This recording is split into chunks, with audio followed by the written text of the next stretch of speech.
প্রিয় একাদশ শ্রেণীর শিক্ষার্থী বন্ধুরা, তোমাদের জন্য আমি এখন এই পর্বের ভিডিওতে আলোচনা করব মধ্যযুগের বাংলার সমাজ ও সাহিত্যের 17 নম্বর পর্ব। হ্যাঁ বন্ধুরা, এই পর্বে আমি মঙ্গল কাব্যের ধারা মনসা মঙ্গল থেকে খুঁটিনাটি প্রশ্ন এবং উত্তর তোমাদের সামনে এমনভাবে তুলে ধরব যাতে তোমরা এখান থেকে একটা প্রশ্ন দিলেও 100% কমন পেতে পারো। তার আগে বলি, অবশ্যই ভিডিওতে লাইক, কমেন্ট এবং শেয়ার করে চ্যানেলটিতে নতুন হলে সাবস্ক্রাইব করে অল করে দিও। আর আমার চ্যানেলের দরকারি ভিডিও দেখার জন্য আমার চ্যানেলটিকে সাবস্ক্রাইব করে নাও আর আমার চ্যানেলের প্লেলিস্ট থেকে সমস্ত ভিডিও দেখতে থাকো। দেখো, আজকের গুরুত্বপূর্ণ ক্লাসের প্রথম প্রশ্ন, মঙ্গল গানগুলি কোন বার থেকে কোন বার পর্যন্ত গাওয়া হতো? এক মঙ্গলবার থেকে শুরু করে পরের মঙ্গলবার পর্যন্ত গাওয়া হতো। নেক্সট, মঙ্গল গানগুলিতে বাংলার কোন কোন বিষয় স্থান পেয়েছে? বাংলার সামাজিক, রাজনৈতিক ও অর্থনৈতিক ইতিহাস স্থান পেয়েছে। 3 নম্বর, সপ্তদশ শতাব্দীর কয়েকজন কৃষ্ণমঙ্গল কাব্য রচয়িতার নাম উল্লেখ করো। সনাতন বিদ্যাবাগীশ, ঘনশ্যাম দাস, বংশী দাস, অভিরাম দাস প্রমুখ।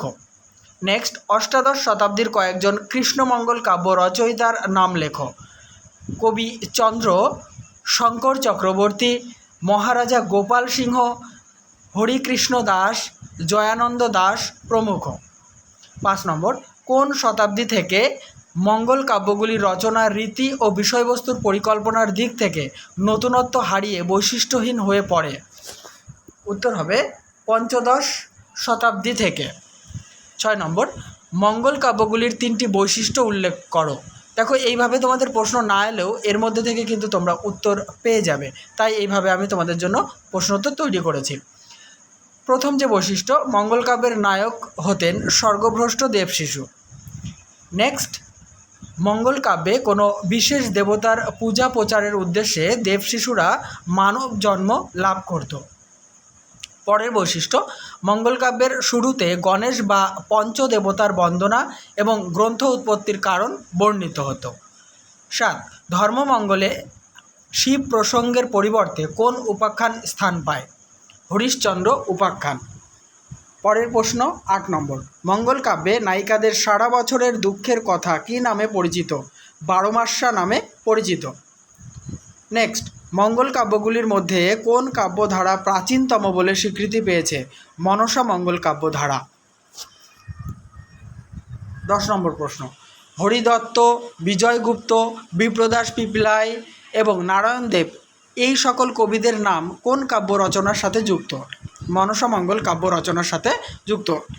এ প্রসঙ্গে বলি, নারায়ণ দেব এবং বিজয়গুপ্ত আলাদা করে কিন্তু আমার চ্যানেলের প্লেলিস্টে পেয়ে যাবে, কারণ এনারা হলেন মনসা মঙ্গলের শ্রেষ্ঠ কবি, তাই এদের সম্পর্কে আমি আলাদা করে আলোচনা করে দিয়েছি।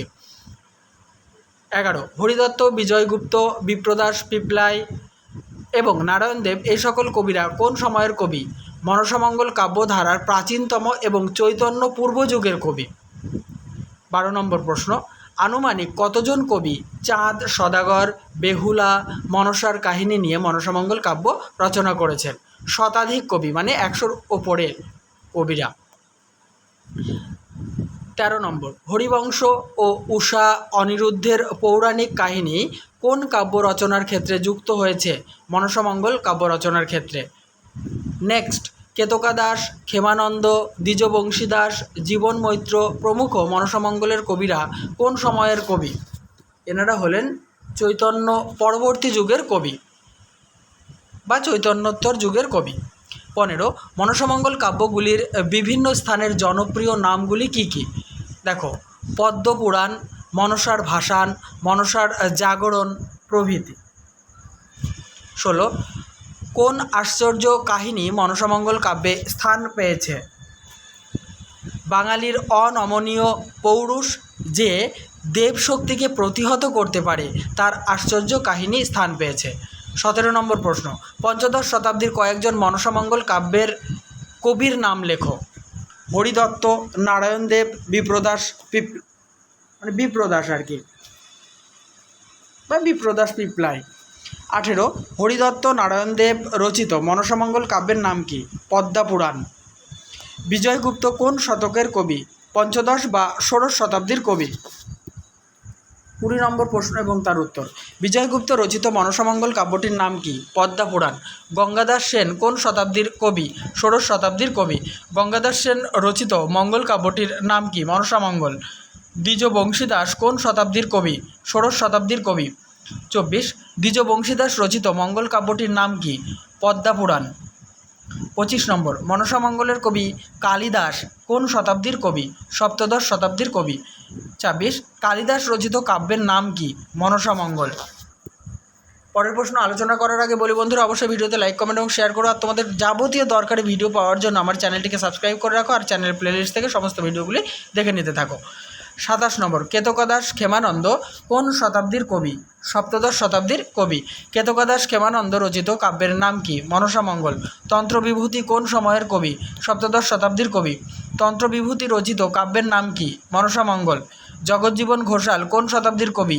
আনুমানিক সপ্তদশ বা অষ্টাদশ শতাব্দীর কবি। 32 জগজ্জীবন ঘোষাল রচিত কাব্যের নাম কি? মনসামঙ্গল। ষষ্ঠীবর রচিত কাব্যের নাম কি? পদ্মা পুরাণ।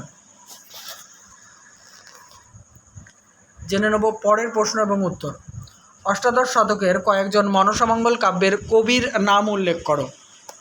রামজীবন, জীবন মৈত্র, দ্বিজ রসিক, বিষ্ণু পাল, বানেশ্বর রায় প্রমুখ। 35 রামজীবন রচিত কাব্যের নাম কি? মনসামঙ্গল। জীবন মৈত্র রচিত কাব্যটির নাম কি? মনসামঙ্গল। দ্বিজ রসিক কোন নামে কাব্য রচনা করেন? মনসামঙ্গল নামে। বিষ্ণু পালের কাব্যের নাম কি? মনসামঙ্গল। বানেশ্বর রায় রচিত কাব্যটির নাম কি? মনসামঙ্গল। তাহলে বন্ধুরা এই আলোচনার সাথে সাথে আমি এই পার্টটি সমাপ্ত করছি। নেক্সট পার্ট নিয়ে খুব তাড়াতাড়ি তোমাদের মাঝে উপস্থিত হব।